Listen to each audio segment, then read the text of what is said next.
سلام خويا الرجاويين، كي كان جميع الدراري عندنا مقابله كونتر شباب المسيره، منافسات كاس العرش. كاس العرش اللي عزيز على قلوب الرجاويين وكيبغيو يفوزوا به في اخر السنه. مباراه الدراري ما غتكون سهله، مباراه اللي غتكون صعيبه. انا بالنسبه لي كل ما صعيب، خصوصا منافسات كاس العرش. منافسات كاس العرش ما كتعرفش فرقه كبيره وفرقه صغيره، ما كتعرفش فرقه في الهواش وفرقه في الدوزيام سيري ولا بروميان سيري. كتعرف ارضيه الميدان اللي واجد غادي يربح نقطة. رجع السطر. إذا رجعتوا معايا شوية اللور 2009 مباراة جمعتنا مع ايش من لولو في دونور خوسي روما، واللي دار الفريق في كرشو. دخلوا زربوا عندنا بجبيوته باش بغى يدخل لعاب، ودخل منهم محسن متولي اللي حرك لينا الماتش وضرب بيت الاول وبقينا كنزقلو، ولكن في الاخير شنو تقصينا. علاش؟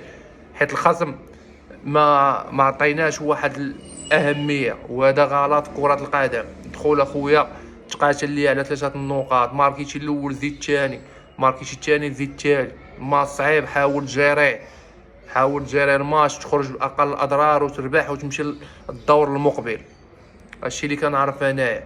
صافي اللي فات نسيناه، حنا كنشوفوا القدام. باقا المنافسات كاس العرش، باقا البطوله الوطنيه. يعني خاصكم نتوما تقاتلوا. طاقم تقني مكتب جميع مكونات فريق الرجاء البيضاوي، نتوما راه عارفين جمهور الرجاء راه موراكم، جمهور الرجاء مساندكم، جمهور الرجاء معاكم من الدقيقه 90 لاخر دوره، حيت مآمنين بالفريق ديالنا كيف كان امنوا به كل سنه. حنا الفرقه ديالنا تكون عيانه مطحطحه والجمهور ديما موراها، ولكن هذه خذوها كنقطه ايجابيه ليكم، ماشي راه جمهور ديما مورانا.